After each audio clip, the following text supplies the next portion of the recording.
Petit bonus, voici en rafale, je peux pas me retenir, j'en ai encore à vous donner. Je me disais, est-ce que ça va être trop long? Ben non, on continue, c'est correct. Hein? Petit bonus, voici en rafale quelques notions importantes à connaître.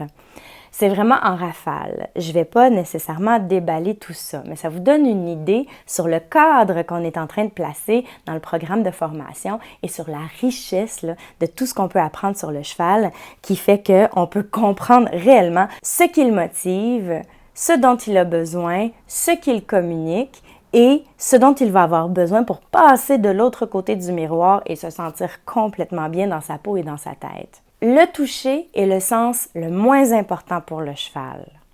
Pensez à ça. Les yeux du cheval focusent beaucoup plus lentement que les nôtres. Si je regarde ma main ici, c'est en focus. Si je regarde au loin, presque tout de suite, c'est en focus. C'est pas comme ça pour le cheval. Les yeux du cheval s'adaptent aussi beaucoup plus lentement que les nôtres au changement de luminosité. Et ça va expliquer pourquoi votre cheval arrête et hésite à entrer dans une écurie sombre. Le cheval a un besoin fondamental de mastiquer au moins 16 heures par jour, idéalement 18 heures par jour, idéalement accès à la nourriture 24 heures par jour. Et ça, pourquoi? Bien parce que c'est un besoin fondamental, mécanique, physiologique. Ce n'est pas nécessairement un besoin nutritionnel. Et donc, quand ce besoin-là n'est pas rempli, c'est extrêmement anxiogène pour le cheval et le stress va monter et monter et monter et se rediriger dans toutes sortes de comportements indésirables. Mais ce qu'il faut retenir, c'est que le cheval est en détresse psychologique. Même chose pour le besoin de locomotion. Le cheval doit marcher au moins 2 km par jour. Et bien, dans le box, on estime que le cheval fait environ 850 mètres dans sa journée. Le tic de l'ours va se développer à cause d'une frustration du besoin de bouger, justement. Au point de vue de l'apprentissage, le cheval ne comprend pas le concept de négation, c'est-à-dire ne pas babiner, ne pas toucher. C'est pas quelque chose que le cheval peut comprendre. Et dans son apprentissage par association, il faut que les deux stimuli soient très, très rapprochés dans le temps pour que le cheval les associe. C'est-à-dire, le cheval mord et il se prend une tape, eh bien, s'il y a quelques secondes de délai entre les deux actions, le lien ne se fera pas. C'est pour ça qu'on dit que la punition ne fonctionne pas chez le cheval et ne doit pas être utilisée. Le vrai cheval dominant, c'est le cheval qui a un esprit posé, qui voit tout, qui observe bien, qui utilise ses yeux et qui a accès à toutes ses stratégies de détente, qui dort couché, qui ébroue, qui se roule et qui fait des secouades. Eh bien, souvent, on voit un cheval agressif et protecteur de ressources et on pense que c'est lui le dominant. Mais en fait, il domine par agressivité. Et je vous invite à la réflexion, n'est-ce pas le cas pour les humains aussi? Certains dominent par leur sagesse, par leur compréhension des choses, d'autres dominent à travers leur agressivité. Qu'est-ce qui est derrière ça? Eh bien, un inconfort psychologique, un inconfort physiologique. Bref, ça va pas bien dans la tête, dans le cœur.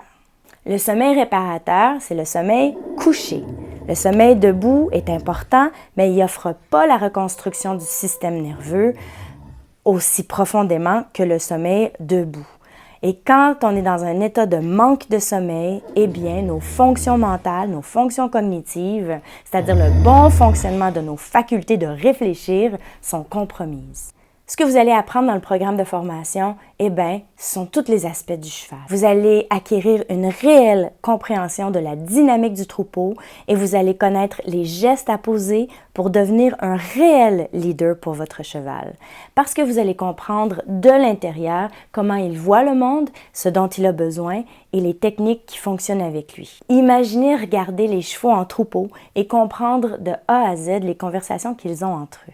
Imaginez savoir comment régler des troubles de comportement, faire la guérison des traumas, éliminer l'anxiété de séparation, évaluer comme il faut un cheval à l'achat, psychologiquement, réussir dans tous les aspects avec tous les chevaux, faire de la vraie désensibilisation, gagner le cheval qui fuit l'humain, longer un cheval avec succès, régler les troubles d'impulsion et les réflexes d'opposition, aider la jument à accepter son poulain, réussir n'importe quelle intégration de troupeau, aider le cavalier à connecter avec son cheval, adoucir pour de bon le cheval qui était agressif, relaxer pour de bon le cheval qui était nerveux, faire le débourrage, réussir le sevrage sans infliger de trauma, bref, réussir avec tous les chevaux dans toutes les circonstances.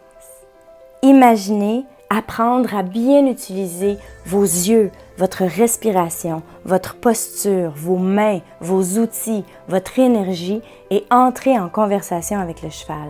Imaginez pouvoir faire des manipulations thérapeutiques pour transformer le comportement du cheval et l'aider à surmonter une fois pour toutes ses peurs, ses traumas et ses comportements problématiques.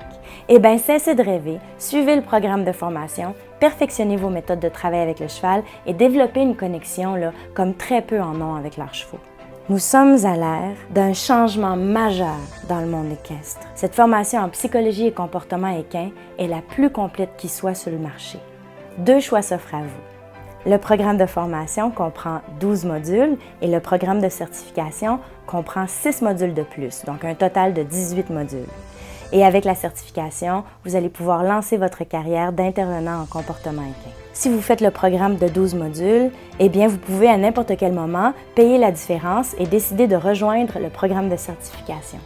Lorsque vous choisissez le programme de certification, vous avez des travaux à remettre et une évaluation finale.